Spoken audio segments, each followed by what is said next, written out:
Hey guys, welcome to this week's Roundup. Today we have an interview with a video game attorney, which I thought was really interesting, so hopefully that'll clear up some legal issues for some people that were still wondering. And I got a ton of stuff to talk about, so let me just jump right into it and start with the news. First up is this week's Analog NT Mini update. Kevin has added the core for the Odyssey 2, or Odyssey Squared as some people call it. And he's also put up a PS2 keyboard adapter, both the schematic and he'll have one for sale soon, that will allow you to use a full keyboard on the console as well. The main reason for this is for game consoles such as the ColecoVision or the Intellivision that have the number pads on them. Rather than try to program some crazy solution for each console, you could just get this or make this adapter, and then just press the number button that corresponds on the PS2 keyboard, and that way you could use a standard desk controller to control most of these. So I think that's a great idea, and I think it's a fair thing too, because you can pick up a PS2 keyboard for a few dollars. And he's also not, he's giving you the schematic for free for the PS2 adapter if you'd like to make your own. So I thought all those are very cool updates, and I'm looking forward to see what he has next. Next, the Flashmasta Neo Geo Pocket ROM cart is now going, the desktop application for it is now going open source, which for most of us probably isn't a big deal, but if any of us are trying to make our own ROM carts, this would probably be a huge help. And also, they're putting it up on sale for 10% off. You just need to use a code that's on their website, and the links to both of those things are in the description for anybody interested. Okay, up next, I have a new GameCube plug-and-play HDMI solution. So this one is from Zelda X Pro, and this is just a prototype. So I'm not doing a full review, I'm just going to do a short review in the roundup because it is a prototype. But I definitely wanted to talk about it because when he posted on the forums about it, the forums kind of lit up and went, "Whoa, what are you doing? What are you doing?" And it's kind of fun that, well, not fun, but it's good that we're policing our own community, because there were a few times, in my opinion, that people were asking about things and we kind of just ignored it, and now they're all over eBay and they're not good. So this does not seem to be one of those, but I'm glad that people were cautious about it at first, because you never know what's going to end up for sale these days. But just a very quick rundown and a basic review. There are just PCBs on the outside which plug directly in. So you have the GameCube digital port, and slides right in. And there's a lot more play than with the official GameCube cables, but not a tremendous amount. To the point that maybe just adding a little bit of rubber, on the top and bottom would solve the problem, or some kind of some kind of felt solution, just so that it has a more snug connection. Also, I don't know if you can see in the video, but it looks like the HDMI port is a little bit askew on the inside, and that's because this is still a prototype and it is held in with glue. So, glue Nazis, I guess, have fun, but you might not be able to see in the video, but this is not like some of the other bad solutions we've seen. Just a small amount to hold it in. Of course, small bolts on the bottom with standoffs, and would not only make it look better, but it would be a better solution overall. And there is capped on tape on the inside, which is probably just for isolation protection, which is fine. Tons of stuff come from the factory with that. And there's no wires at all in here. Everything's pretty solid. The only concerns that people on the forums had, there was a lot of constructive criticism. This could only ship in one mode. You have to reprogram it if you want to change anything, so to add scan lines or stuff like that. This is just a basic 480p output. You can't have any of those options. So maybe just by adding an IR receiver, you could have an on-screen menu. And also, there are pins on the inside of this connector. Let me try to get the best angle so you could see it.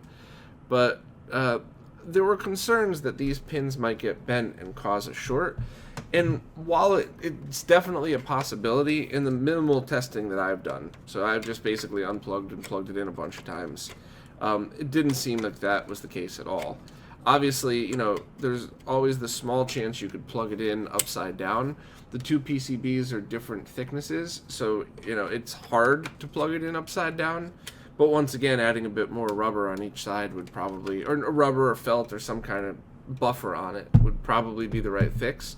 So overall, I mean, my only real complaint about this is price. But once again, they're prototypes, so you know, he had to pay a lot for them, I'm sure. But I think he was originally listing them at 140. And it's my personal opinion that if this was cheap, which I don't even know if it's possible to make something like this cheap, but if it was, I really wouldn't mind some of the caveats, like having the pins and, you know, having the glue hold it in and stuff like that. I mean, I literally don't think it's possible to make a $50 version of this. But if it was, I would be totally okay with buying it, knowing that it might not last as long as a newer or a more robust solution. But still, at 140, it's still cheaper than the GameCube component cables. And if you need 480p output, you know, maybe this is the solution temporarily for right now. And I had tested it with the Game Boy interface at 240p. I tested it with 480i and 480p, and all of them worked. So overall, I'm glad I got to play with it. I still feel like it's a prototype nearing completion, but not completed. But I don't really think Zelda X Pro ever said it was any different, really. But it's got a lot of potential. So I wish him luck with the project, and I'm going to send this back to him and hopefully get a more final revision in the coming months.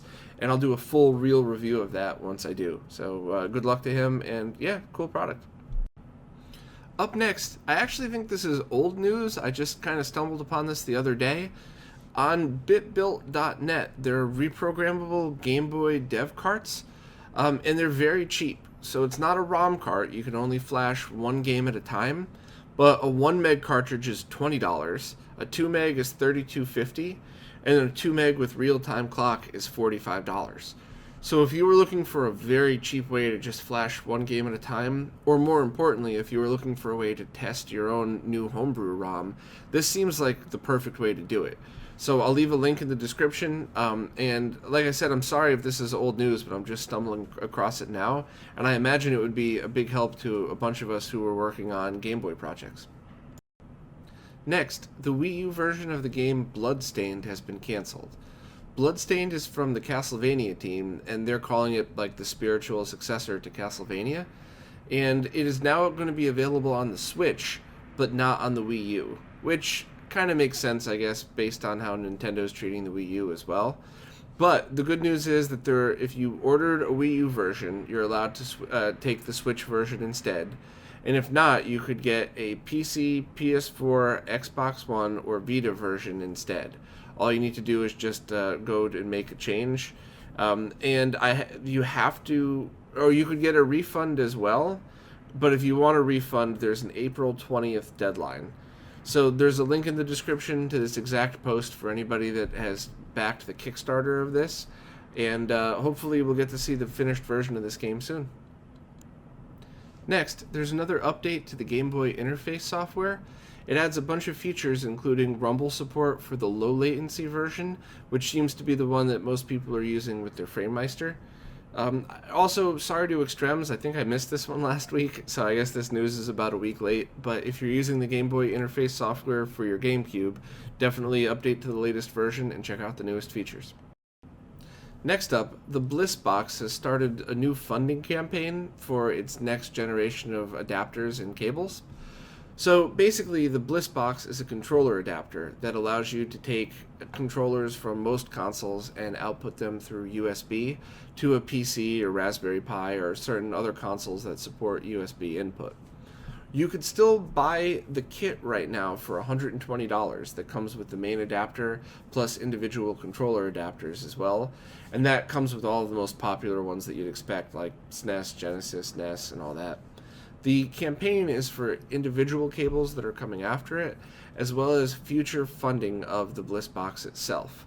So I'm still a little bit confused as to how this is going to work, but I believe he still has some inventory left, and when that runs out, that's what this funding campaign is for the future of the device. So it's a little confusing when you read through it. I'll leave links to everything in the description. And if you guys are interested, let me know, and I'll get Sean the creator back on to talk to him about it. or if maybe you guys will figure it out easier than I did, and all the information's right there. So let me know if you need more info, and if not, links are in the description. Next, I have a few updates from GameTech. First, he's currently running a pre-order on the next batch of UltraHDMI kits. So if you need one of those, they should still be available by the time this video airs, but definitely jump on it because those things tend to sell out pretty quickly. Also, the last batch of pre-orders arrived and they were shipping this week.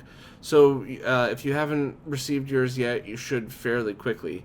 And that last batch took about 2.5 months from the time he started it to the time they arrived.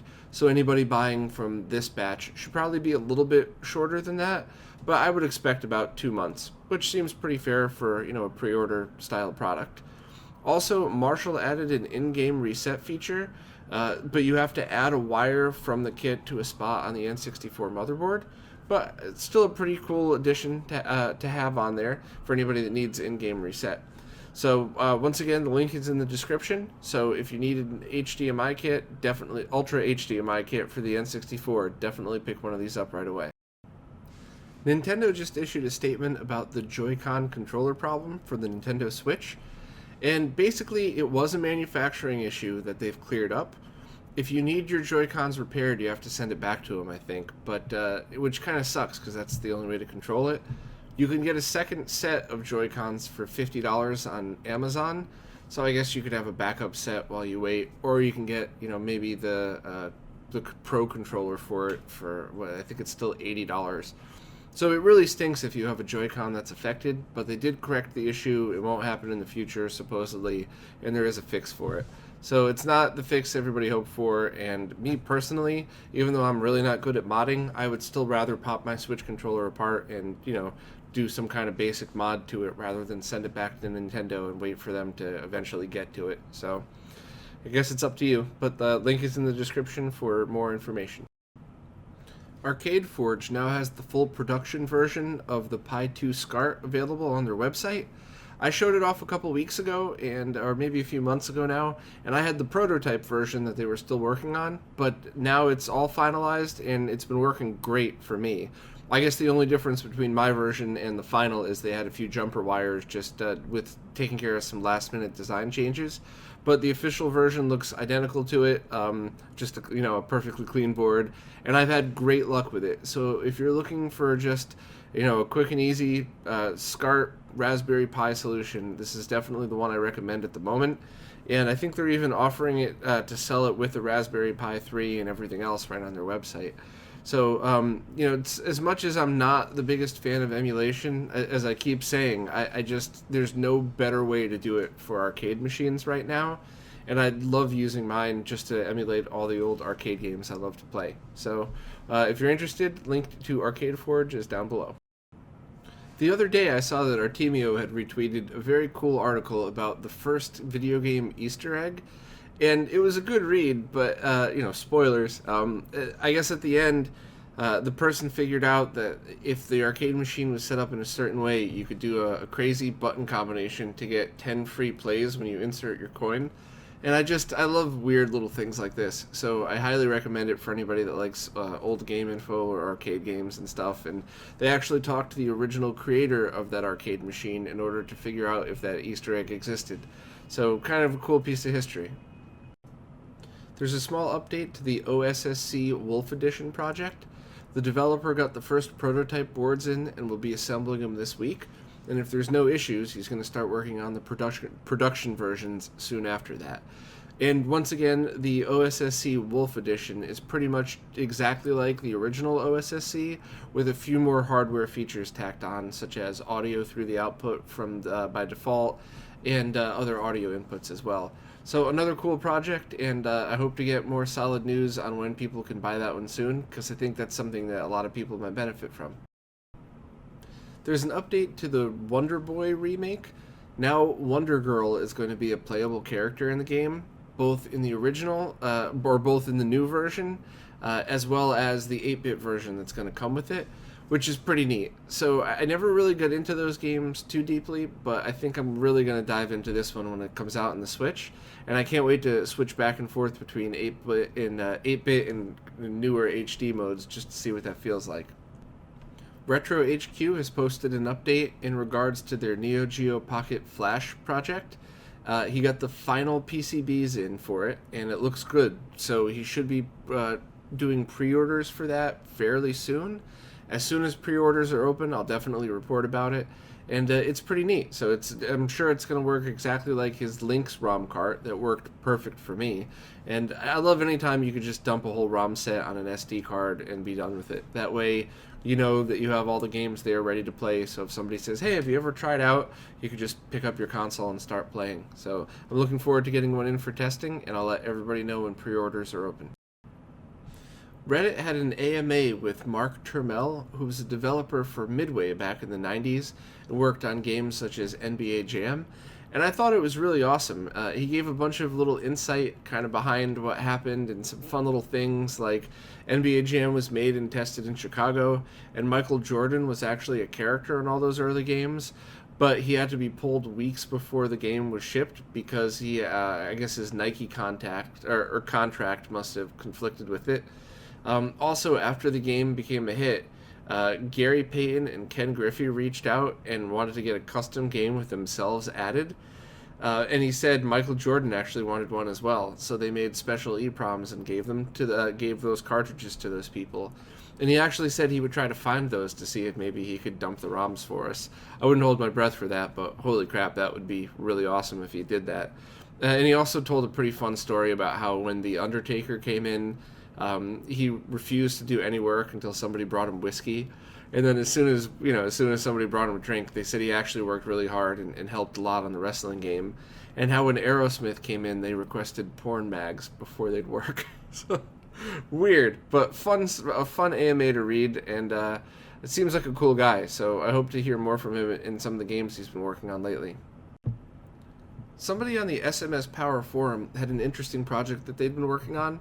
They saw that the sprite for Sonic in the Sonic the Hedgehog Game Gear game was much different than the one in the Master System game, which to me was strange too, because I always thought those were the exact same game, but apparently not. Apparently the Game Gear version actually had a bunch more detail in the backgrounds, but an ugly sprite for Sonic himself. So the developer went in and actually recreated the sprites for the game using the SMS versions as a basis for it.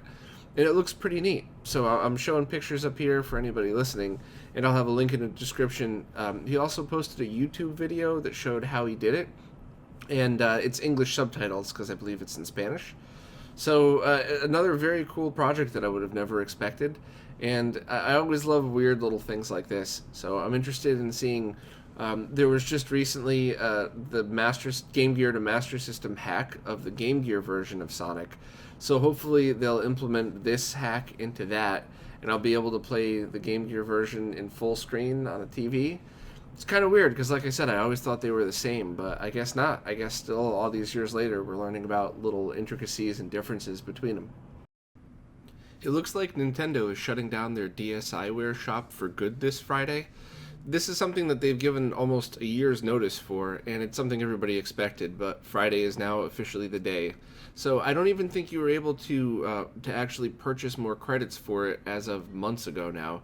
But I guess if you wanted to purchase any last-minute DSiWare stuff and you still have credits, this is your last chance. Also, I think, a lot of this stuff gets lost over time. So as we've spoken about a lot over the years, a lot of the ways to actually save this software is through piracy. And I believe there's only one actual DS memory stick that will play these DSiWare games. But I left a link in the description to the GBA temp forum, and hopefully all the information anybody would need is there. Next, it looks like somebody posted 3D print files for a mini Neo Geo desktop cabinet that actually fits the Nintendo Switch right in it. And it's kind of neat. It's one of those things where, if you have access to a 3D printer, it just looks really awesome. I think you can get a sticker kit for it too and everything, so you could actually dress your Switch up like a mini Neo Geo cabinet. So, just it's kind of more of a toy than anything else, but I thought it was neat and definitely worth sharing. Next, there's a new Sega Genesis beat-em-up game that's just released called Paprium. The team behind it, Watermelon Games, has been working on it for about 4 years, and they claim it's an 80 meg game with 24 sound channels, which all of those things are pretty extreme for the Genesis. I mean, I don't think anything that was an official game ever even came close. It's very expensive though, so the cheapest version is $70, and that's compatible with all regions, and it comes with a box and an instruction manual. The next version is $90, and that could be localized, so you could have the Japanese, US, or European version with the box art that kind of matches the theme of each region. And then there's a limited edition for $150 that I believe comes with an arcade stick as well, which actually looks pretty cool. So overall, I mean, a lot of hype for this game. Even they made a very 90s Sega Genesis-like commercial to go along with it. I'm not pre-ordering one yet. I kind of want to see what everybody else has to say about it. Next, I tested the latest version of the SCART to component adapter from Fusion. I'd seen him on eBay and I saw him post on the forums, and I really wanted to put this thing through its paces because I've seen so much equipment go up that, maybe couldn't perform as good as we'd hoped, but this thing so far has been really great. With the latest version, I haven't run into any issues at all. It seems to work perfect, and in the screen caps I did, it really looks like, directly into the capture card. You can see that RGB and the component output of this are extremely similar. So, I mean, obviously, anytime you have the device in an analog chain, every device you add is going to just reduce the signal quality by just a hair. But I would say that on consumer-grade CRTs, you will never notice the difference between this and RGB directly, and probably not even on flat-screen TVs as well. So if anybody was looking for a generic SCART to component output, when I say generic, I mean compatible with all SCART, not tweaked for each individual system. This seems to be the best choice available now because the CSY converters, the original ones, are much more expensive than this. I think these sell for $80, and the CSYs I usually see for $120, and they're really hard to find. But more importantly, those CSY clones are awful. I mean, for a while that was the only option that many people had, but just the fact that you have an analog video device that needs tweaking every time you buy it, there's something wrong with that. Analog video levels are not like audio. There is no preference. It's right and wrong. So the fact that every single one of those things you have to open up and tweak the potentiometer on it, I don't like that at all. Whereas this is not the case. You just plug and go. So there are other RGBS to component converters out there, but they all use a D-sub adapter. So you'd have to build your own converter or something else. Whereas this one's just everything you go right here, $80. And maybe if you start selling a ton of them, you could get the price down. But so if anybody was looking for one of these things, at the moment, this is definitely the one I would recommend. I sent it along to a few other people to test. I actually had a couple of them, so I sent the latest revision along to a few other people to really put it through its paces, put it under an oscilloscope, and I'll report back again. But as of now, it seems like a good solution, and certainly way better than those cheap, junky clone devices. So good job to Fusion for doing this. And lastly, I recently posted a video showing off the BKM68X board for the A-Series BVMs. So basically, if you don't own an A-Series BVM, it's probably not worth watching. But if you do, I just kind of go through some of the issues that it has and how to get it working. But basically, I'll try to make this as short as possible. So the D-Series BVMs support, D as in David, support all resolutions, 240p, 480i, 480p, 720p, 1080i, which is why they're widely sought after, because you could pretty much get any signal into that. Also, the input boards in back, because unlike PVMs, BVMs require their own slotted input card that you actually get the signals into it. They're fairly cheap. You can generally get good quality ones from Pat for under $150 that have cap replacements already done, and they work well. The problem with the A as in Apple A-Series BVMs, they only made a very small amount of component/RGB input cards. So While the monitors themselves are kind of sought after because they're newer, which means the chances of you getting a newer CRT are better, you could only use it with SDI component SDI composite or S-video cheaply. The card that you need, the input card that has RGB inputs on it, is that BKM-68X, and those go for an insane amount of money, at least $1,000, more than the monitor itself generally. So that's why I wanted to do a video about it, and that's why it's important. If, like I said, if you don't own an A-Series BVM or don't care, just don't bother to watch the video. But if you do own an A-Series, I would definitely check it out, because it kind of shows tips and tweaks and things you could do to make the signals more compatible. Okay, on to the Q&A stuff. First up, last week when I tweeted about the Roundup, I guess somehow the Twitter link got messed up, which happens sometimes. The same copy and paste, the YouTube link works through Facebook but not Twitter. So somebody let me know and I just deleted and retweeted it. But the person who let me know just tweeted back, "Link is dead," and Badass Consoles tweeted back with this picture. And I know I'm a nerd. I know I'm just a cheesy nerd, but I thought it was the funniest thing on the planet. Because anybody who knows the whole chicken bit from A Link to the Past, so I'm sure a bunch of you are watching this going, what the hell's wrong with you? But there's at least a few of you laughing. I know Scott's one of them, so I thought you guys might enjoy that. Last week when I did the interview with Rob, we started out by doing a shot and cheersing each other, and I tried to do it in a bunch of different languages. A few people in the comments had actually told me that Kanpai is cheers in Japanese. So I'd heard it before, but I had forgotten it, so now I will definitely add that one to my repertoire. So, Kanpai. Next, Eric Hurley asked, when using a PAL Gamecube and an RGB SCART cable, what should the sync be? The one Retro Gaming Cable sells seems to be sync on composite video, and there is also a C-Sync option, but it just uses a sync stripper and the SCART head.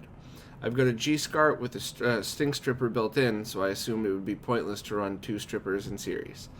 So, a few different things to answer about that. So, first of all, PAL Gamecubes don't output C-Sync or S-Video. Your only choice at all is composite video. After that, if you already have a G-SCART switch, there's no point really in getting the sync stripper and the SCART head, because it's doing the exact same thing. The only thing that might be a help, and might be a small difference, is if you were to, if Rob somehow can put the sync stripper in the console side, or if you don't mind disabling composite video, you might be able to open up the GameCube, cut the composite video trace, and put a sync stripper there. And the purpose of that would be so composite video doesn't run alongside the different color wires down the cable, which is actually what causes all of that interference. So that's a bit of an extreme solution. Maybe Rob will get the cables with the sync stripper in the console end. It'd be really hard to pull off, but hopefully you'll be able to do that at some point. But to answer your question directly, if you're using a GameCube right now and you need to buy a cable right now and you have a G-SCART, just buy this the composite video CVBS version, and it'll do everything that you need it to do. Next, Little Freak 3000 asked, in the interview with Rob, you talked about a perfect RGB connector to be universal for all non-standard RGB consoles.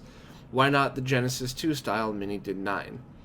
So, and then he actually went into a pretty good description about why he thinks that's a good one. I spoke to Rob about this after the interview was over, and Rob agreed as well that that's a good choice. My only problem with that, and the only reason I think it's a bad choice, is what would stop somebody from just plugging in a Genesis cable into it, which has components on the console end and components in the SCART head.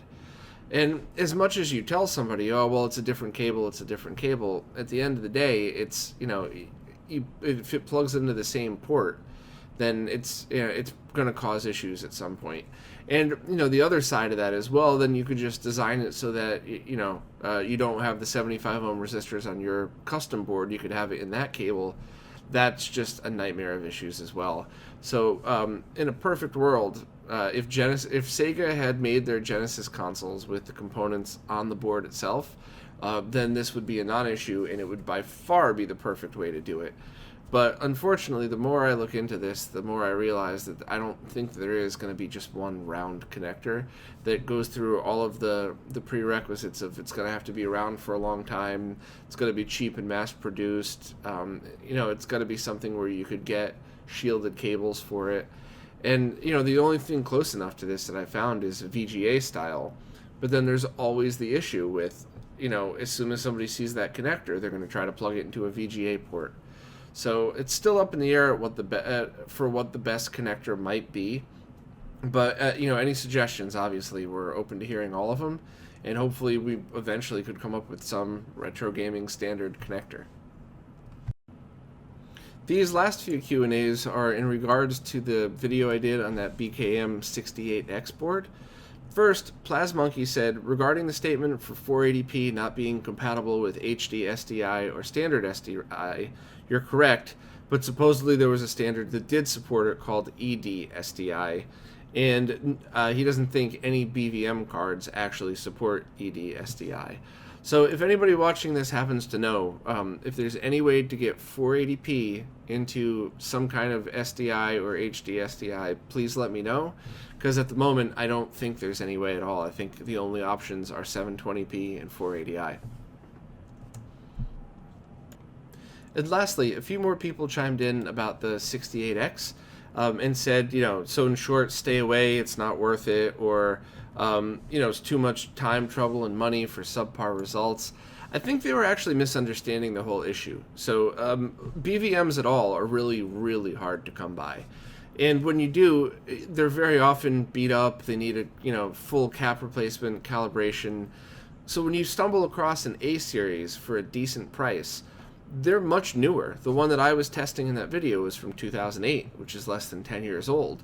And it looked remarkable. I mean, it was one of the best CRTs I've ever seen in my life, simply because of how new it was. I believe that had 800 hours on the CRT tube itself. So, no, it's not a waste of time and money at all, simply for the fact that, they're just newer, which means you could potentially get one that's in much better condition. The issues, though, buying a 68X input card and dealing with some of the quirks of it. So you need to run an Extron device in between in order to to make all the signals compatible.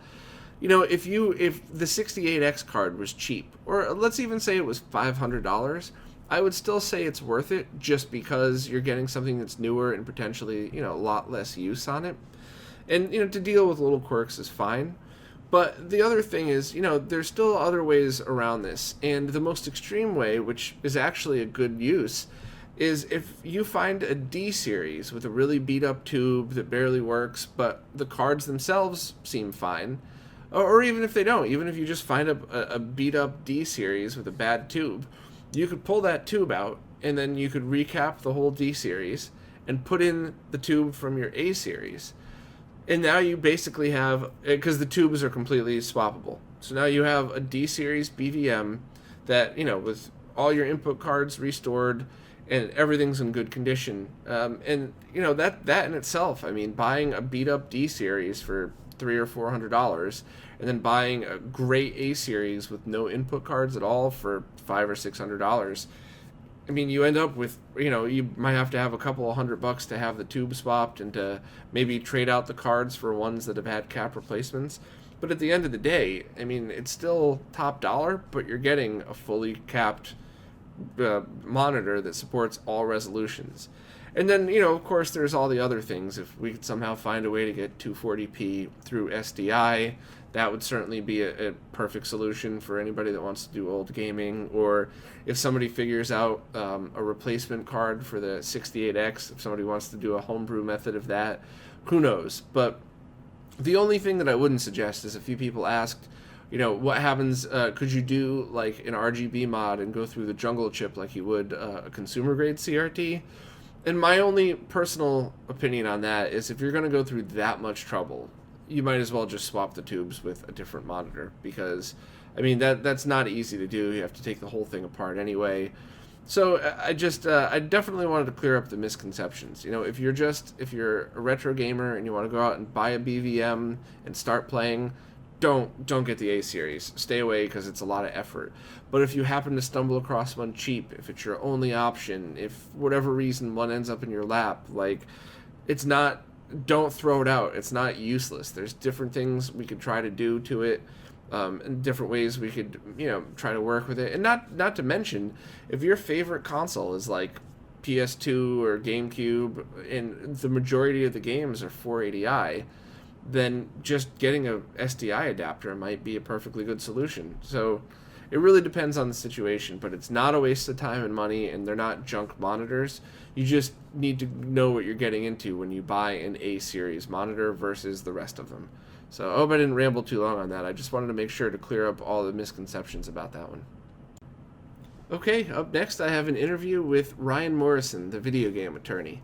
I had a lot of fun talking to him, and I'm really glad he took the time to do this because, we all know lawyers' time is very valuable and they get paid a lot, so to take time out of his day to give free advice to everybody was a really nice and generous thing for him to do. And he seemed like just an honestly a cool guy and a fun person to talk to. So I really enjoyed the hell out of the interview.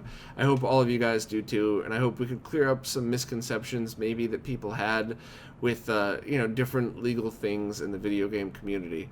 But as always, any comments or criticism, please post down below. I love hearing from everybody.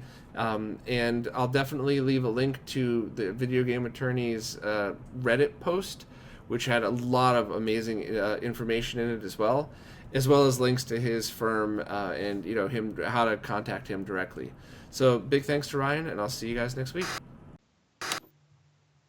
Hey guys, I am here with Ryan, the video game attorney. How you doing, man? I'm doing well. Thanks for having me.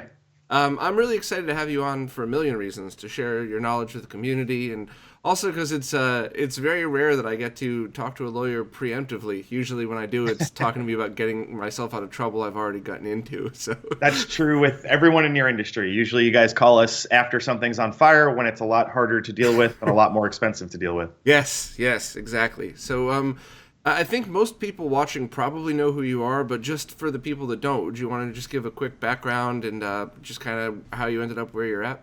Sure. So my name's Ryan Morrison. I run a law firm. Sorry, getting over a cold from GDC and PAX. Run a law firm in New York with my partner, Michael Lee. We work primarily in video games, but we do digital entertainment. So it's Twitch, YouTube, it's esports. But we certainly started in video games, and a lot of what we still do is game dev related.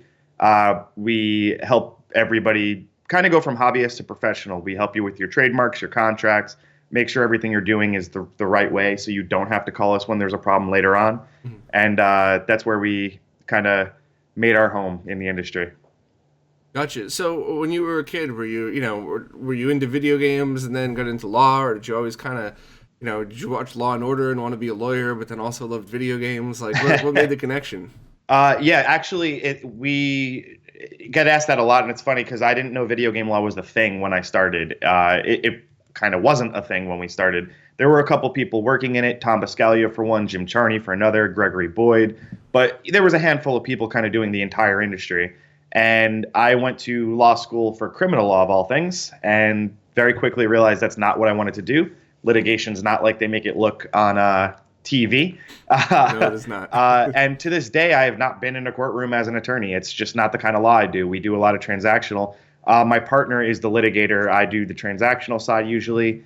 And while we both dabble in the other, just this industry as a whole doesn't see a courtroom much. It's nice that most of what we can do gets solved outside of it, whether that is through minor or different courtrooms like the USPTO with trademarks or whatever it might be. But no, yeah. So I grew up quite a nerd, though. I grew up playing, literally name it. I spent every hour of my waking life playing games as a kid. Besides hockey practice, I would come right home and play EverQuest, and then I would got addicted to Final Fantasy 7 through fill in the blank, and you name it, I played it. That's awesome. That's awesome. So the one question that I get more than anything else, and I would love to hear your, what you have to say about this, is, are ROMs illegal? And we're most specifically talking about ones from the consoles of the 90s, not a console produced today. I think it's pretty freaking obvious that if you download a 3DS ROM, that's something that's still being sold, that there's no gray area. You're stealing. So, Well, there's no gray area for either. They're okay. both absolutely entirely the same. They're not legal in any capacity. You're not allowed to distribute someone else's IP. I've heard every theory in the book as to why it's legal. It's not. Do I agree with it? It doesn't matter. People always get mad at me for my answers. My answers are the law, not necessarily what I agree with. So Mhm. taking my personal opinions aside, no, it's not legal to distribute or sell ROMs, even if the game is abandoned or whatever else. If you want to have your own personal backup for some ROMs, that gets a little more legal depending on if you own the game in the first place, how you got that ROM, et cetera, et cetera. But certainly the distribution of ROMs is not legal in any capacity. Gotcha. So that's exactly what I've always kind of thought on it. The only thing that I've always kind of said is, of course, Frank Cifaldi just did that big talk about how the pirates are actually the ones that seem to have been preserving video game history. And while he still very much gets a lot of slack for it, a lot of these early '80s and early '90s games would have completely disappeared, especially the unfinished stuff that never went out. But the analogy a lawyer gave me a long time ago when I was talking to we were doing home theater distribution stuff is, technically if I buy a Blu-ray and I rip it to my hard drive and I watch it, that, at least at that time in life, that they said was illegal. They said you're not supposed to do that.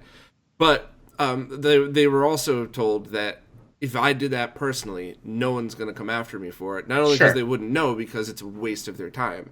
Right. However, as soon as I take that copy and sell it, upload it online, and do something where I'm now just giving away something, that's when, red flags definitely come up. Usually starting with cease and desist, anywhere up to fines immediately. And we see cease and desist a lot less frequently now. Now, normally they come for your house right away because they're kind of sick of it. They realized we can send cease and desist forever, but everyone in the industry then just says, "Oh, we'll just do this till we get a cease and desist." So now they don't owe you a cease and desist. That's a legal courtesy. That's not a legal necessity. And we've had plenty of clients who are now quite literally homeless or lost their families or their entire livelihoods because they were uploading something like ROMs. It's not a lighthearted thing anymore. It's potentially very life ruining. And that example you just said is exactly right. More so even nowadays, but just replace the word Blu-ray with video games and it's the same thing. So I know obviously you're not allowed to talk about your clients, but would you be able to give a general example of what happened that caused somebody to get hit so hard that they lost their house?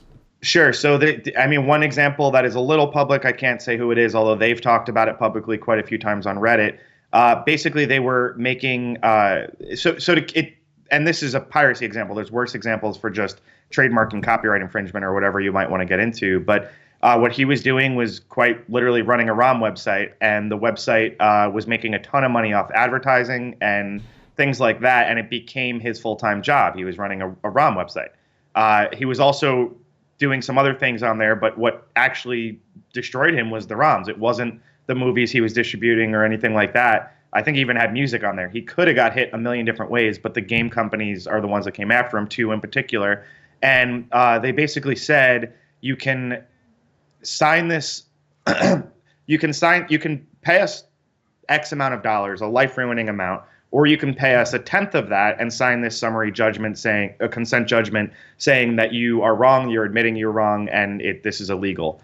Now that consent judgment won't hold up as precedent in an actual courtroom, but you guys don't go to court. You guys don't have the $100,000 to defend yourself usually. Mm-hmm. So instead they take that consent judgment and they put it in all their future cease and desists. And those cease and desists again now come with take down this website, show us your bank account, show us every dollar you've made, and give us $200,000, whatever it might be. And that all together is not something that anyone running a ROM website is going to want to deal with. Right. So that's not even something I considered before, because when the times that I've distributed ROMs, there have been things that have out of print. It's to collectors, to people that know own the game anyway, and I don't. My website doesn't have ROMs on it. Period. Right. So I don't even have to worry about this. But I never looked at it that people were making a living off of that, because I very often defend people who save these ROMs, and especially the ones that do it for archival purposes, but they don't host them on a website. It's kind of privately no one's doing it for archival purposes that also is running ads on the website and making a living off it. Right. That's where I don't feel bad for them anymore. So listen, this job's changed me for sure. 3 years ago when I started video game attorney on Reddit and everything with that, I was much more an advocate for, I get why you guys are doing this, let's help you. Now, working in this industry and seeing the blood, sweat, and tears that goes into making these games, everyone is for open source and everyone is anti-IP until it's their own IP being stolen. Right. I've yet to meet someone who had their game being stolen and said, that's awesome, cool, I'm glad people are playing it. I've seen those headlines from, I think Hotline Miami was most recent, that said, download us for illegally in Australia after they banned us. But I've not seen it as not a marketing tool. So yeah, Hotline Miami makes a bunch of headlines by saying that. That's awesome. And they're good guys. I mean, I'm not insulting them, but people want to protect their IP. Mm-hmm. I have a Star Wars poster behind me. The prequels were terrible. That doesn't mean I get to go make better prequels. I don't own Star Wars. I don't get to do that, and I shouldn't. But you name it, we've heard it in terms of the defenses. Oh, well, we don't charge for these ROMs. They're free. It doesn't matter. Oh, well, we're doing a fan game version. It's a remake of this old ROM, but it's not blah, blah. It doesn't matter. It's just, it's so outrageous, the bad law that gets passed around Reddit and other communities, and then people, it's like what Trump does. He makes up something, people repeat it, and then he cites those other people repeating his own nonsense as if it's fact. Yeah. That's what the online community does with ROMs and things like that. They'll say, oh, well, as long as you my favorite is it's more for mods, I guess, but it's you need the base game to load this, so I'm allowed to do whatever I want to it. No, that's not how this works. It doesn't matter. That's actually if you own something the that I have always gotten conflicting information about, and I honestly don't know. So if some of my favorite things on the internet are Super Metroid and Zelda hacks that fans have done, and that's exactly what they've said. Here's the IPS patch for it. It has no Nintendo IP in this patch at all. Is that still illegal to distribute? Yeah, 100%. Go look at Project M's website. Mm-hmm. They were a mod for Smash Brothers, and it's 100% illegal. You're not allowed to do that. You will not find a lawyer who disagrees with that. Is it morally right? Maybe not. I mean, I'm not arguing the philosophy of it or the policy behind it. I'm telling you, though, you are not allowed to do that. That is every single EULA that exists says you are not allowed to do that. I hope that in the future we're able to find something that's kind of like music, right? If I put an album out and somebody likes one of my songs but says I want to do it all with ukuleles and accordions or something, and they do it. That's not legal either. Well, they can 100% legally do that by going through the correct channels. Sure. Oh, so why don't you set it up? I mean, seriously, the guys who set it up for music are not they're not government bodies. It just would take a true archivist to say, I do want this to work. So what? And to elaborate what happens in music, the proper channels are basically I can go cover any song I want as long as I pay the correct body that will basically reimburse the artist for that. Right. So if games do that, it would be incredible. I agree with you. I would love to see. I mean, my favorite games are from the NES or Super Nintendo or whatever they might be. I would love to see them remade or made better or HD remakes or whatever. Mm-hmm. And we're not gonna, because a lot of the programmers or developers are so broken, because this industry, the AAA side of this industry is where the indie side is now, mm-hmm. meaning there were no good contracts. No one knew who owned what. So you go pick a game on Sega, and the studio that was working with the developer, working with a publisher, working with a musician, no one can figure out who actually owns that IP, mm-hmm. but they'll all sue you if you try to remake it yourself. So it's a mess that we'll never see a lot of our favorite games remade, and it's just a sad truth. There's different levels of that too, because, and this is strictly opinion, obviously, but if somebody wants to do like a Super Mario World hack for the SNES version of it, and they just want to kind of give it away, and it's a very small percentage of gamers, if you really think about it, that's going to be playing it, that's one path that you'd have to fight for. But then if somebody said, I want to redo Super Mario World and put it on an iPhone, in my personal opinion, for Nintendo to say, no, of course not. That's not what we go for. I actually would agree with that totally. But I think the case of another Metroid 2 remake, I'm not sure if you heard about that one, but a guy pretty much did Metroid 2 from scratch, and it's amazing. I mean, it's better than it's illegal. Yeah, and he did get a takedown notice from Nintendo, and he didn't talk much about it, but from what he can't, because those takedown notices, he probably shouldn't have even said what he said, to be honest. Knowing Nintendo's takedowns, he probably breached the settlement he made with them.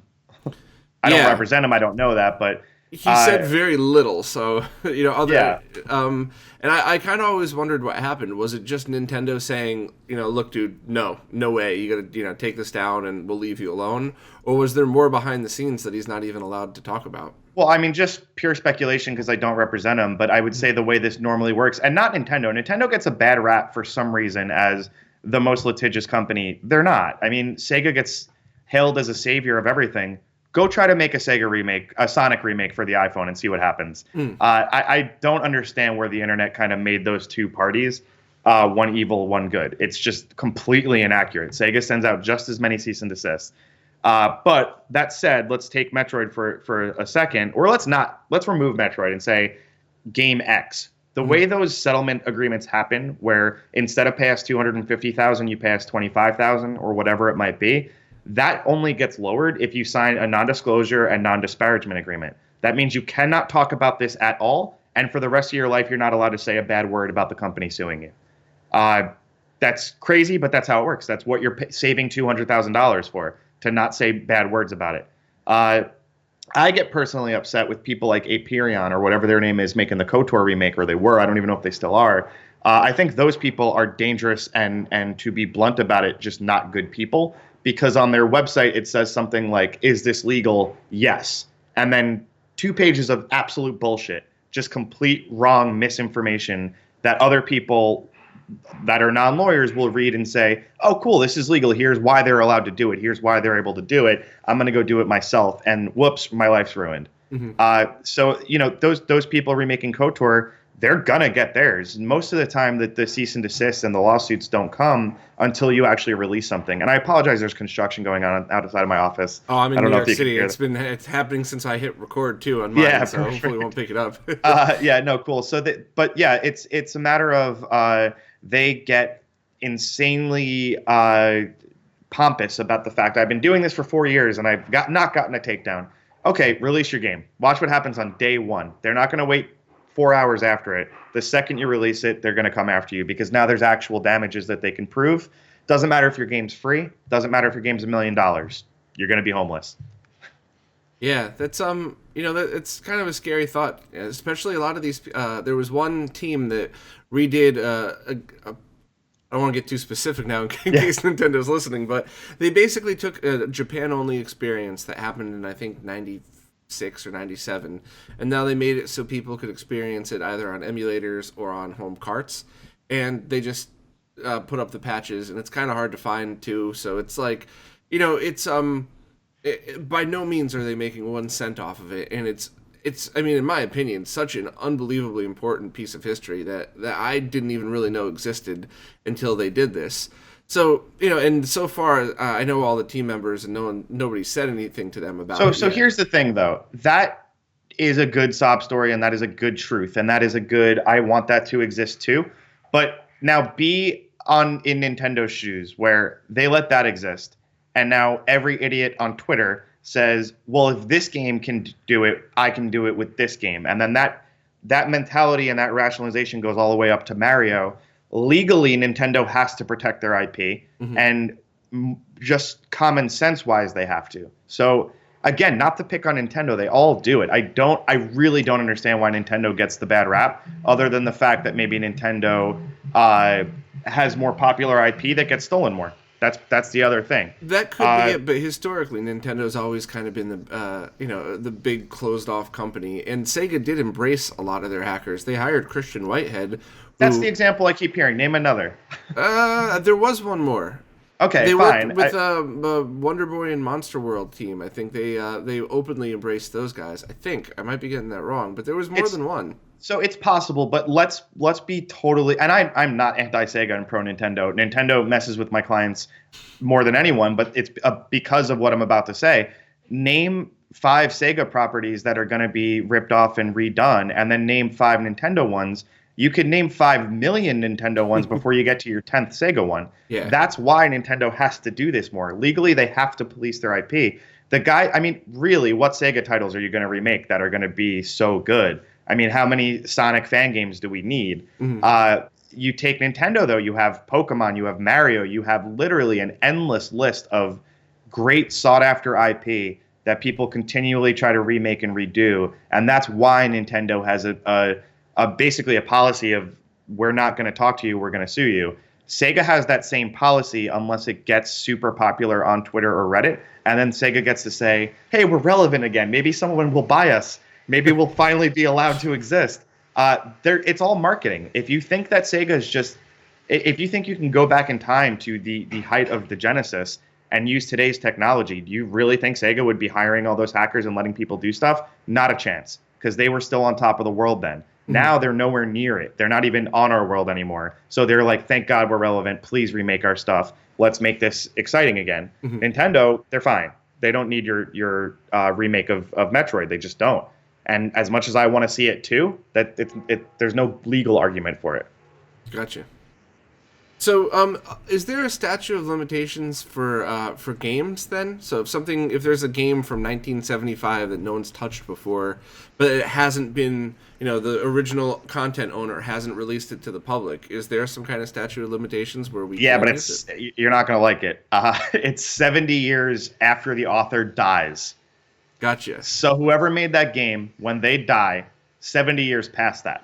And then if the game is actually owned by a company or something like that, our grandkids won't have the right to do it. It's just going to be there forever. And then even worse than that, trademarks, which protect the title. So if you want to call your game Metroid anything, Metroid's a trademark for the Nintendo company, and that's perpetual. So that's forever.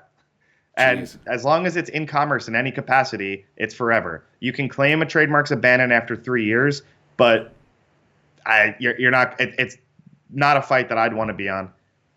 The best defense you have is actually, I don't even want to get into that because it's such an exception to an exception that I don't want anyone listening to this to try to rely on it. I would rather to cure the untruths out there that it doesn't matter if your game's free. It doesn't matter if you own the original, and there is no way to distribute ROMs or mods or remakes that is legal. There's just not, unless you get a license. And licenses are not impossible to get. If you have a really good idea or you have a really good remake for a dead IP, call the company and see if you can do it. Sometimes they'll work with you. Even Nintendo.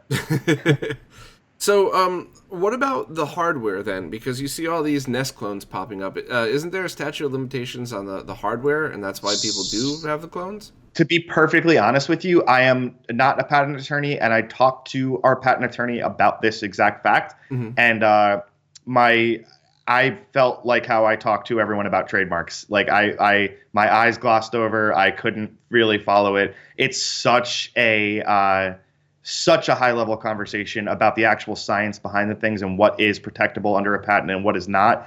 The short answer is yes, there is a 20-year protection on patents, which we are passing with most hardware now, from the original generation anyway. So yeah, the original NES is arguably not under patent anymore. But again, I'm not a patent attorney, so I don't want to black and white that. Right. Because, well, I mean, the very fact that you could buy NES clones in America on Amazon and Nintendo's not swooping in and suing them probably means that's true then, the 20-year patent thing on that. To a degree, yeah. And then the other thing you have to keep in mind, though, is trade dress. So Nintendo still owns the trademark or the trade dress to what an NES looks like. So you can do a clone. It can't be the exact same look and feel of it. Right. That makes perfect sense as well. So then would ROM carts be illegal? The devices that allow you to dump all these ROMs on older hardware. So if you are they sold with ROMs on them? No. Then probably not. I mean, a tobacco pipe's not illegal until you put weed in it. Right. That's the example I would use. Yeah, I honestly don't know if they were a game developer that was really offended or if they were just a troll trying to light me up, but somebody was just nonstop posting on my review of one product and basically said that, just by reviewing something that allows you to have these ROMs on it. I actually saw that guy's an idiot. Yeah. You're allowed to review whatever you want. You can go review weed if you want. Yeah, exactly. And and the fact don't do that though. Don't rely on that as legal advice. Disclaimer. Don't start your YouTube marijuana channel and call me. Right, unless you're in California or Denver, one of those places now. But I mean, the example I gave is I just thought it was ridiculous. It's like a knife set, right? Like if I say this is a great knife set, cut my steak really well with it, and somebody goes and buys that knife and stabs himself in the leg, That's exactly right. Like, hey, Right. so all right, And to that effect, I tell everybody that with, well, Nintendo's not suing this guy, so it means I can do it. No, OJ got away with murder. It doesn't mean you can start killing people. right. It's just a matter of know where the dangers are, and hopefully, we got through those. So, do you know anything about where the legalities of some of these hardware mods stand? So, of course, we're still playing in the ballpark of consoles that are older than 20 years old, and not having any of their IP involved. Mostly things like you take a console apart, you lift some pins, you solder in this chip. Not mod chips; it's for like video and audio and enhancing the thing. Because I used to work for a company that designed and manufactured computers.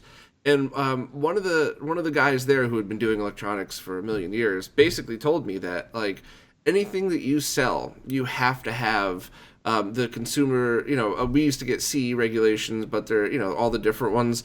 And if you don't, you could be you could be liable for all these things. And I've had other people say no, that's completely not true.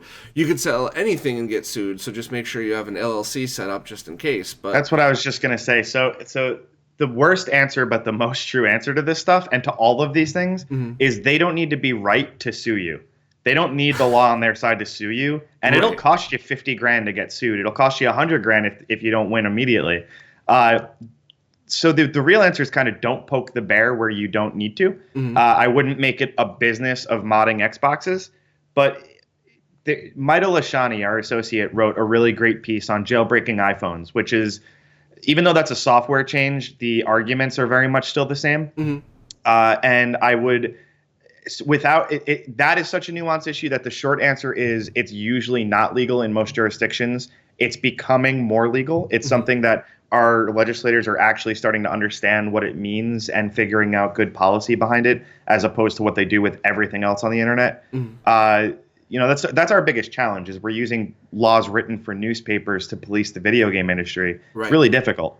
But they're really starting to look at this more, and I recommend you Google the article by my associate Maida Lashani, or tweet at me and I'll link it to you. It's happy to share it. It's a long read. It's not the most exciting thing in the world to read about the manufacturing and tech behind something and what you're allowed to change. But if you're interested in it, which I think a lot of your listeners are, it's super interesting, and it's also a really good look at all the legislation and policy going on that really is not. It's so new that we don't know the answer yet. Gotcha. So, when it comes to, did you hear about, I think it was in Canada, where somebody just got sued, and I think they might have gone to jail for selling mod chips for, I forgot which system it was, but they were basically a mod chip seller. And it was, I think they originally started with the PS2 stuff, and they got in, a lot of trouble for that. And that there always is the argument of, well, what if I want to mod it to play imports that I've bought? What if I want to mod it to play a homebrew game that I wrote? And obviously if somebody's making a ton of money on it, they're probably selling the mod chips to people who are copying games. For sure. And that's that's what has to be looked at with the policy arguments, because the person making it to make homebrew games is 0.01% of the people buying mod chips out there. And that sucks, but that's the truth of every law we have on the books. You can't, go over 30 miles an hour in a town, because a lot of people who will drive carelessly, even though there's some drivers out there who drive more safely at 40 miles an hour, whatever it might be. That's a dumb analogy, but the such a small group that's doing the right thing with it is unfortunately having their stuff ruined by the idiots mass selling it over eBay or whatever they're doing. And that's what I don't even know this case, but I would bet that's what this guy was doing. That's not going to change. We're not going to see, even with these policy changes I'm talking about that Maida wrote about, we're not going to see these things change, because it shouldn't change. I mean, there's at least in the eyes of the legislators who are trying to protect the corporations who made this stuff, you can't go mod this hardware, or you can't sell kind of a derivative work of the hardware, even though that's not the correct legalese, and give it to people. That is changing. Like I said, there's policy arguments being made right now about what you can and can't mod and what you can and can't change on things. but I don't think you're ever going to be allowed to set up a Nintendo mod store. Gotcha. Now, just recently, I guess there was the right to repair, I think it's called. Yep. So I guess the big companies are not sending out parts. This is something that was handled in the auto industry a long time ago, right? Where now the auto companies are forced to supply replacement parts for X amount of years after a car is manufactured for this exact reason, to combat this stuff. Is this something that, everything's changing so much that there's no chance of that being won, or is that... Well, that's the trick, right? So we've never seen technology advance this quickly. The differences in a car from 20 years ago versus the difference between your Super Nintendo and a PlayStation 4 are otherworldly. I mean, we've never seen anything like this, to be perfectly frank about it. And that's going to require a rewrite on a lot of policy arguments and a lot of laws we have. The right to repair thing, again, I know your viewership is super behind it, and I love that. I'm actually with you guys. I like to collect a lot of random stuff, and part of it is older consoles and games. I'm really into that. But the truth is most people are not like us. There is not a yammering for people to be able to self-repair their NES out there. And instead what you're going to see is the patent protection fall away, and NES has become mass marketed and sold by third parties, and you can kind of just go buy one cheaply, hopefully. And that's going to be the solution rather than Sony having to send you parts to a PlayStation. Gotcha. At least that's a guess too, because we're not there yet, but that's the guess. Because parts in consoles and everything change so quickly, and because in the electronics industry you buy things in 1,000, 100,000, a million if you're Sony and Nintendo, I wouldn't expect that you'd still be allowed to buy parts for, or that we would force them to still send parts for PlayStation 1 and PlayStation 2. But the thing that does kind of, and I understand both sides of it, but if you buy a brand new PS4 and the drive dies, it's not that hard to pop it out and replace it. You mean for the current current consoles? generation? Oh, yeah. I misunderstood you. Yeah, no, I agree with you. I think that will be. I can't tell you the exact law on that right now, but I think that's something that we're certainly going in that direction, where these companies can't keep selling you an iPhone with a battery that's made to die in 6 months. Right. Stuff like that. We're gonna see more consumer protection on that, depending on. Again, not to get political, even though I already did, but depending on which party controls Congress and the House. I mean, that's quite literally where these laws come from. And if we have Republicans in there, we're not going to see any protections for it. We're going to see us have less options to self-regulate or self-repair things. And if you see Democrats in there, you're going to see a lot more of it. And I think the big misconception, too, politically is the libertarians saying that they're going to help police this stuff or help make self-repair more out there, and that's just completely not true based on policy we've seen. Mm-hmm. Vote for socialism over that, which is fine. I mean, put Bernie in there, and we'll all be able to fix our own stuff. The one thing that I did want to at least mention to the people watching, though, is there are certain scenarios where you really shouldn't be messing with any of that. We had a couple of, and this probably doesn't apply to video games, but maybe it does, but we had a couple of medical grade computers where if you didn't put them back together in the right order with the right stuff, it would actually emit, a 0.0 to the millionth power more electromagnetic radiation than it would have, which has probably, without exaggerating, a 1 in 100 million chance of doing any harm to anything. But there's more than 100 people in the world, so right. So there are scenarios like that where people should definitely not be doing their own. Just to clarify, I'm talking about very basic stuff here. As long as you have a screwdriver and one of those plastic poppers, you could do it. So right. I do understand the safety reasons and things like that, but for sure. And that not all companies are maniacal evil geniuses. Sometimes they really are just. Please don't kill yourself. Let us fix this for you.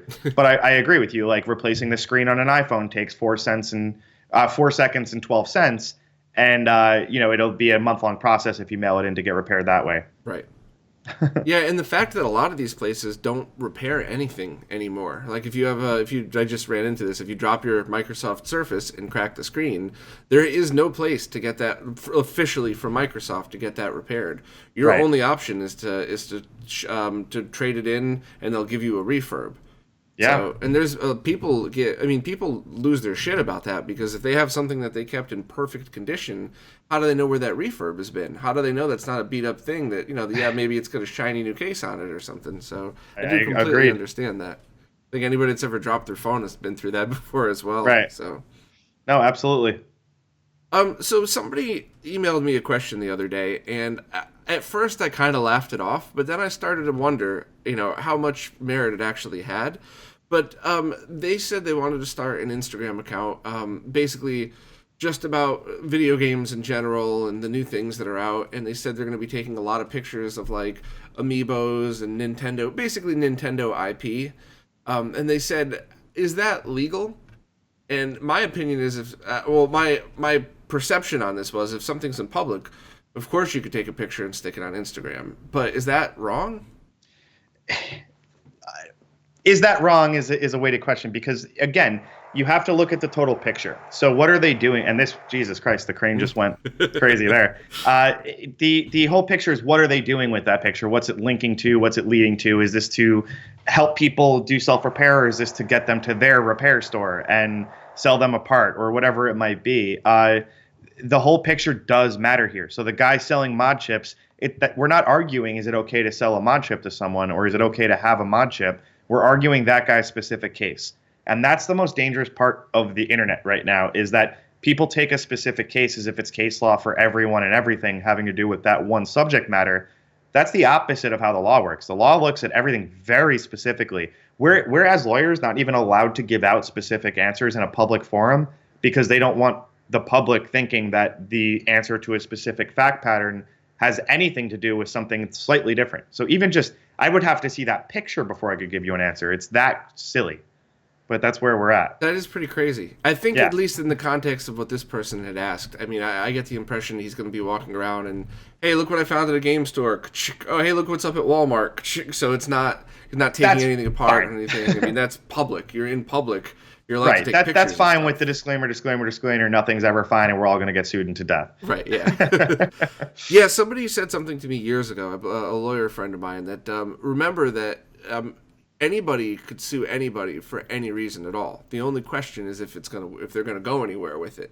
So if somebody really wanted to freak out, and they could say, well, I think that might be threatening my company's IP, whatever else, you might actually end up in court for something if it's if somebody felt strongly enough about it. That's the beauty. I mean, it goes back to, you don't have to be right to sue someone, you just have to be pissed off. Yeah, there you go. So for people that run into any of these things, what happens if you don't have any money? Can you just show up at court by yourself and cross your fingers? Yeah, I mean, cross them really hard. It's a really, really sad thing, but the truth is the justice system is not for people without money. If it's criminal and you're actually looking at jail time, they'll give you a lawyer. Mm-hmm. If it's civil and you're going to have an almost worse situation, like losing your house or your bank account or your family or your job or whatever, you don't get a free lawyer. And you have to figure that out. And, the chance of it going to court, impossible. I think reality is most of the companies suing you are going to look at it and say, let's figure out a settlement that makes sense for this guy's specific situation. Let's hurt him so he doesn't do it again, but let's not kill him. And that's the usual norm. And what you can do is you can reach out to us. I mean, if big evil corporations coming after you, we've made a reputation and a career off helping them for free. I know not everybody has money. I have a green $8 shirt on. We don't. I drive a Kia. We're not here for the money. We're here because, despite all my warnings and my sternness on this stuff, we really do pride ourselves on repping and helping the little guy. My partner is the best litigator in the world, and we're here to help you when things go awry. If you make Mario 2 the Marioing, we're not going to help you with Nintendo. But if you do something that really was not wrong, message us. We'll help you. We really will. Cool. That's really nice of you guys, and it's good to know that there's at least people out there giving information. I guess one last question I have is that do they still do like I don't know what I was gonna say group suing, but it was 12 years ago, so I'm way past the statute of limitations. So I got something in the mail that says class actions. Yeah, I bought something that could possibly be used for decoding DirecTV channels. It could also actually be used for PC Engine games, a lot of other things. And, you know, of course I was experimenting with that. I was a nerd and I was like 19. You know, why wouldn't I want to mess with everything? Right. And the lawyer, or the letter I got said that, you know, we bought the company that sold these things, which means we now own all of their books. So we have proof that you bought it. Pay us $3,500 right now, and it'll go away forever. Or you say no, and we'll sue you for the full $100,000 and take it to court. So I brought it to my lawyer, who basically was like, "Fuck off." Yeah. Wrote the note, said, you know, don't ever contact my client again. There's no proof that he even received it, let alone, you know, anything else. That's the right answer. And what he actually said was that those companies will do that. And they won't go any farther than that letter until they reach a point. So if everybody sticks up the middle finger and walks away, then they're done. But if enough people pay that $3,500, that goes into a bank account that says, hey, now we have a budget to sue all the worst offenders. And sometimes that budget's 10, sometimes that budget is for 1,000 people. There's a website that I can't believe I forget the name of right now, but it was doing that with images, stock photos on websites. So they would send you a letter saying, pay us $6,000 because you use this picture that we own.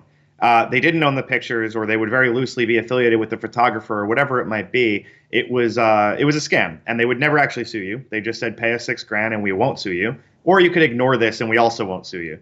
But enough people paid, and some of the people started talking to real attorneys, and those attorneys said, holy hell, this is crazy, as I would have said if I got that letter from your guy.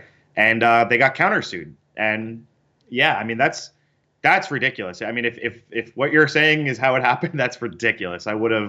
That's when we get Reddit and Twitter to light that company on fire. Because that's what's nice nowadays. We have the internet and social justice, and not social justice warriors, but we can be social justice mages. Really, I mean, that companies don't like the bad PR. They don't like their top SEO to be, this company sucks, look at the scam. So if enough people are getting screwed over, and it's screwed over as traditionally they would have gotten away with it 30 years ago, they can't anymore. So that's why that I don't run into that as often as I did in like 2001 or something versus now. It's because there's such a huge platform for people to communicate with each other. Because now when you get that letter, the first thing you do is you Google that letter and you see how many other people are worried and freaked out about it, and it all of a sudden turns into a thing. They don't want that. Interesting. Very cool. Yeah. Well, I mean, I know you're a busy guy, and I really appreciate you taking the time to do this. No, it's my pleasure. I for everybody watching, I've had to reschedule 3 times now, and I'm the hugest jerk in the world. So I appreciate you accommodating my schedule. Not a problem at all. Is there any last any last piece of information, something that I didn't ask that you wanted to get out to everybody who's listening? Yeah, if you're doing something, talk to a lawyer. If you're starting a business, talk to a lawyer. It is free to talk to most lawyers. They will give you a free consultation. And even after that, if you're starting a business, there's a lawyer in America you can afford. There are ones that will do it for very cheap or help you for whatever. And there's ones that are very expensive for when you start making a ton of money and you want kind of that next tier protection. But very much just have a lawyer and an accountant and know what you're doing. Yeah, I actually, I probably should have mentioned this first, but when you posted that thing on Reddit that kind of just went through little steps to go do, and I'll link all this in the description, by the way, for anybody listening, but you posted your basic pricing structure, which of course is going to be different for everybody else, but you gave, you know, and what the prices you were charging were absolutely fair. And the things that I learned, like with I thought I could, all this stuff sounded so simple to me when I was setting up a business for the band and everything, the trademark. And next thing you know, I realized like $3,000 later, if I had just gone to a lawyer first, it would have been about $1,200. Right. So it's just like, you know, unless you're a lawyer, just go to a lawyer. And there are definitely people like you out there that aren't looking to buy a new boat on your small business, you know? I mean, if you want to send me a boat, fine, but no, you're right though. I mean, and I'm not the only one. We're not trying to say that. I mean, would I love everybody watching this to use us? Of course, but there's attorneys everywhere that can help you. But yeah, we're very public about what we charge and what we think things are worth. And yes, it's not $4 for a trademark, but it's a lot less than the $3,500 that a big law firm is going to charge. And we do it just as good, if not better. Yep. And those hidden little things, man. I did my trademark like 4 times, and every time I turned around, they said, no problem. And then a month later, I'd get a letter saying, nope, it's wrong. It's $300 to change it. Like, come on. Yeah. And that's what, that's what's nice about using a law firm. You pay a little more up front, but you get everything done the right way, and you don't have to redo it. Yep. Cool. Well, thank you again for your time and all of the information. If you just want to send me that one link to the thing your partner did, I'll have everything in the description for everybody to read. And I really appreciate it. And if you ever want your consoles modded, deal. We'll do it under the table, so nobody, we won't be legally coming back to you. Sounds good. And thanks for having me again. It's been a pleasure. No problem. Take care. Have a good one. Bye.